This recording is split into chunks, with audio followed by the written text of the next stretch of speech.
नमस्कार दोस्तों। उम्मीद करती हूँ आप सभी लोग हमेशा की तरह अपने अपने घरों में अपनों के साथ खुश होंगे, स्वस्थ होंगे और अपनी लाइफ का आनंद ले रहे होंगे। राखी का त्यौहार आने वाला है और सारी की सारी बहनें बहुत खुश होंगी क्योंकि उनको राखी बांधने पे बहुत सारे गिफ्ट्स भी मिलने वाले होंगे। और वहीं पे भाई की रक्षाबंधन आने वाली है, उनकी जेब भी खाली होने वाली है क्योंकि उनको राखी बांधते समय अपनी बहनों को गिफ्ट देना पड़ेगा। हम जो फेस्टिवल्स मनाते हैं उसके पीछे कोई ना कोई रीज़न होता है, लेकिन हम उसका बेसिक पर्पस तो भूल जाते हैं और जो एक कहना चाहिए हम एक एंटरटेनमेंट के लिए, एक सेलिब्रेशन के लिए बस उसको मनाते रहते हैं अपनी खुशी के लिए। लेकिन एग्जैक्टली उसके पीछे का जो पर्पस था वो पूरा की पूरा डिफीट हो जाता है। इवन दो कई लोगों को तो कुछ फेस्टिवल्स ऐसे हैं कि उनके पीछे जो मनाने का रीज़न है वो क्या है वो ही उन्हें पता नहीं होता है।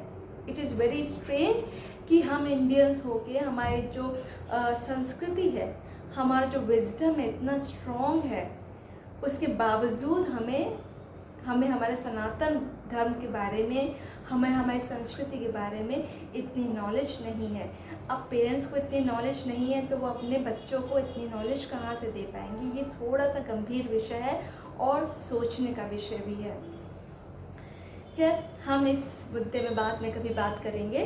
तो जो राखी का त्यौहार था, तो महाभारत में सबने सुना होगा कि एक बार श्री कृष्ण की उंगली कट गई थी और वहाँ से खून निकलने लगा था। तब द्रौपदी जी आई और उन्होंने अपनी साड़ी से कपड़े फाड़ के उस साड़ी जो कपड़ा था उनकी उंगली में बांधा, जिससे उनके जो खून निकल रहा था, ब्लीडिंग हो रही थी, वो वहीं पर रुक जाए।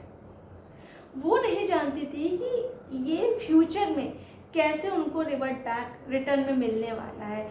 बोलते हैं ना, इस ब्रह्मांड में हम कोई भी चीज़ करेंगे अच्छी या बुरी, हमें 1000 टाइम्स रिटर्न होके वापस ज़रूर मिलेगी।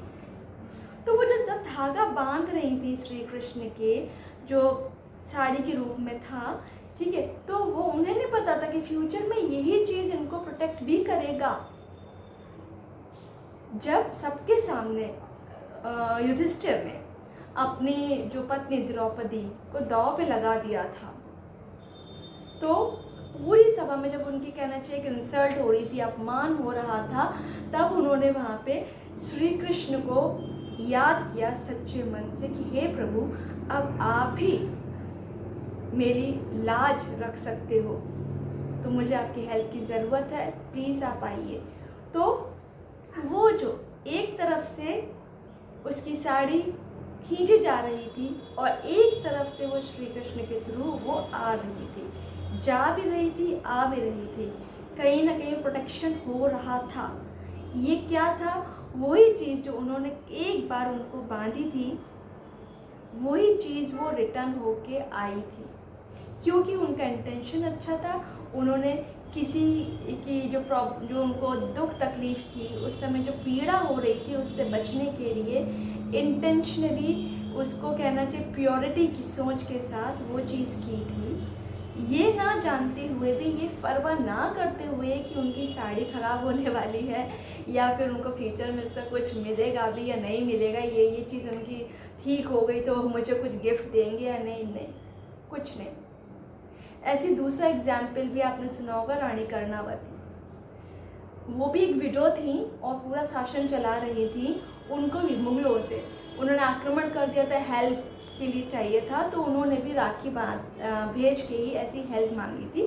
तब ये नहीं सोचा था कि अरे उनको पता एक्सेप्ट करेंगे या नहीं करेंगे, एक्सेप्ट कर रहे तो पता नहीं किस लेवल तक क्या, या उन्होंने भी ये नहीं सोचा था कि क्या मुझे करना चाहिए या नहीं करना। उनके दिमाग में उस समय उन्होंने उसको किस तरह से उसको लिया, उस धागे की जो डोर थी, पवित्र डोर, उसको उसने कहना चाहिए मान रखा और उनकी हेल्प की।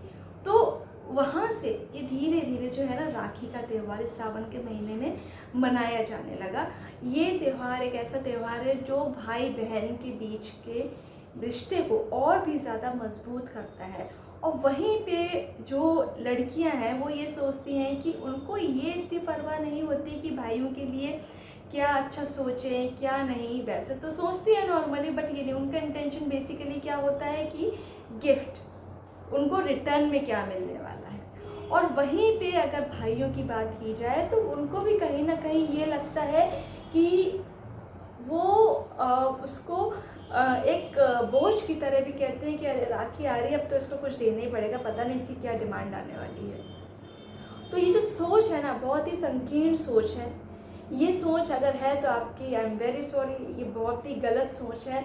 और अक्सर आजकल ये देखने को आ रहा है फैमिलीज़ में कि आपकी अगर खुद की बहन है तो हम उसको इतनी इम्पोर्टेंस ना दे के कोई बाहर, उसकी वाइफ की फ्रेंड या कोई बाहर उसकी क्लासमेट होगी, उसकी बैचमेट या फिर उसकी कुली, उसको हम बनाना ज़्यादा बेटर समझते हैं। उसके लिए आप पूरे अच्छे से जितने भी फ़र्ज़ हैं वो सारे भाई के वो सारे निभाते हैं। और मज़े की बात है कि बहुत दिल से निभा रहे होते हैं, एक बहुत फीलिंग्स होती है उसमें, एक इतनी रिस्पॉन्सिबिलिटी की तरह निभा रहे होते हैं ना कि जैसे ऐसा लगता है कि पता नहीं अगर ये नहीं, मैं इसके लिए ये नहीं करूँगा तो इसी प्रॉब्लम में आ जाएगी, ये कैसे इसको होगा। वहीं पे अगर उसकी खुद की बहन होगी तो शायद वो इतना ना सोचे, इतना उसके लिए ना करे। ये पता नहीं आजकल क्यों लोग बाहर की तरफ ज़्यादा जा रहे हैं, जबकि उसके घर में भी वो चीज़ें हैं, वो लोग हैं अवेलेबल। पेरेंट्स की बात करें तो, भाई या बहन की बात करें तो वहीं पे हम क्यों नहीं अपने फैमिली में ही जो रिश्ते होते हैं उसको इतनी मजबूती प्रदान करें, इतनी अच्छी बॉन्डिंग रखें कि वो चीज़ हो। तो जो गिफ्ट है वो हमें ऐसा नहीं, वो एक रक्षा का सूत्र है जो कि अगर आपको सच में जनरली कभी हेल्प की ज़रूरत पड़ रही है तो आप उससे वो हेल्प ले सकते हैं। ऐसी एक बॉन्डिंग है। और आप जब उसके घर जाते तो आप इस बोझ के साथ मत जाइए कि हमें उसके घर पे कुछ लेके जाना है, खाली हाथ नहीं जाना है।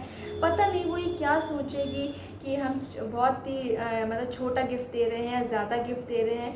अगर वो मैरिड है तो उसके फैमिली वाले भी ये ना सोचे, भाई उसकी जितनी हैसियत है उसके पीछे उसकी इंटेंशन को देखिए। वहीं पे भी अगर बहन की बात की जाए तो उसको ये नहीं देखना है, उसको हमेशा ये देखना है कि उसका भाई किस पोजीशन पे है, कितना कमा रहा है, उसकी खुद की भी फैमिली है, उसका खुद के भी कुछ अच्छे अपने खर्चे हैं, उसको अपनी लाइफ का भी और पेरेंट्स जो इसके साथ रह रहे हैं उसको भी देखना है, ना कि वो आपके लिए सिर्फ वो करे और आप ही उसको ऐसे डिमांड कर दे। वो अपने आप जितना दे दे वो ज़्यादा बेटर है, रादर मांगे। तो वहाँ पे एक थोड़ी सी आपने कहना चाहिए कि आपको मैच्योरिटी जिसे बोलना चाहिए कि वहाँ पे एक बोलना चाहिए कि हाँ, एक म्यूचुअल अंडरस्टैंडिंग के थ्रू ये सारी चीज़ें हो तो ज़्यादा बेटर, ताकि उसका जो पर्पस था वो डिफीट ना हो। हम उसको एक क्या बोलते हैं, बोझ की तरह ऐसे ना ले कि अभी अब अगस्त आ गया है, अब राखी आ रही है, ये त्यौहार है, खर्चा तो होगा। नहीं, अगर आपको मिल रहा है तो ठीक है, नहीं मिल रहा है तो ठीक है। बट एक छोटी सी रिक्वेस्ट है कि अपने घर में जितने लोग हैं उनको पहले इम्पोर्टेंस देना सीखिए, बाहर के लोगों को भी दीजिए। जब आपके घरों में इतने रिलेशंस हैं तो वही सेम रिलेशन बाहर बनाने का मुझे नहीं लगता कोई मतलब है। तो इस बारे में सोचिएगा ज़रूर, और पीछे उसकी जो इंटेंशन है गिफ्ट के पीछे वो ज़रूर सोचिएगा, और उसकी इस समय क्या पोजीशन है, वो क्या देने की स्थिति में है, आपका भाई ये देने की स्थिति में नहीं है। इसको ज़रूर वो बहनें ज़रूर ध्यान रखें जो बहुत डिमांडिंग होती हैं, और वो कभी इतना ये नहीं कि उनको तो बस ये है कि हमें गिफ्ट चाहिए एनी हाउ। तो वहाँ पे उनको थोड़ा सा मैच्योर होने की आवश्यकता है। अंत में इस उम्मीद के साथ कि इस बार राखी का त्यौहार आप सब लोग बहुत अच्छे से मनाइएगा और इंटेंशंस को प्योर ज़रूर रखिएगा, चाहे वो भाई हो या बहन हो। देना लेना ज़िंदगी भर लगा रहेगा, लेकिन जब जो चीज़ अपने मन से प्यार से दी जाती है, बिना मांगे मिलती है, उसकी बात ही कुछ और होती है। Remember that. अंत में विदा चाहूँगी और नेक्स्ट वीडियो में फिर आपके सामने हाजिर होती हूँ। तब तक अपना और अपनों का ध्यान रखिएगा, और रक्षाबंधन जो आने वाली है उसमें सभी भाइयों को और बहनों को मेरी बहुत सारी ढेर सारी शुभकामनाएं। नमस्कार।